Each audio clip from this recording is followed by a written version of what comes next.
भारतीय स्वातंत्र्याचा इतिहास प्रत्येकासाठी प्रेरणादायी आहे.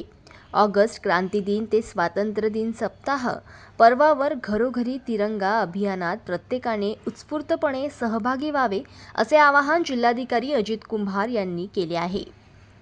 जिल्हाधिकारी कार्यालयाच्या वतीने घरोघरी तिरंगा मोहिमेचा शुभारंभ आज सकाळी मोटरसायकल रॅलीने झाला. त्यावेळी ते बोलत होते.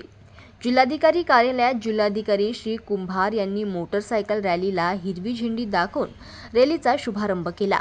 रॅलीत जिल्हा परिषद मुख्य कार्यकारी अधिकारी वैष्णवी बी, महापालिका आयुक्त डॉक्टर सुनील लहाने, निवासी उपजिल्हाधिकारी विजय पाटील, अप्पर पोलीस अधीक्षक अभय डोंगरे, उपजिल्हाधिकारी शरद जावळे, उपजिल्हाधिकारी महेश परांडेकर, जिल्हा परिषद उपमुख्य कार्यकारी अधिकारी परिहार यांच्यासह विविध विभागाचे कार्यालय प्रमुख, विविध शाळांमधील शिक्षक व नागरिक सहभागी झाले होते.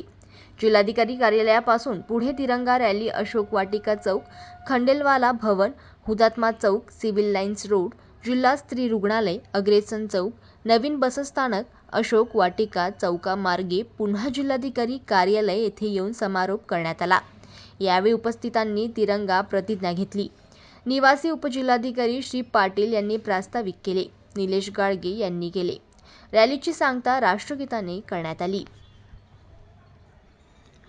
जनमत लाईव्ह न्यूजसाठी अकोलामधून संजय उमक यांची रिपोर्ट.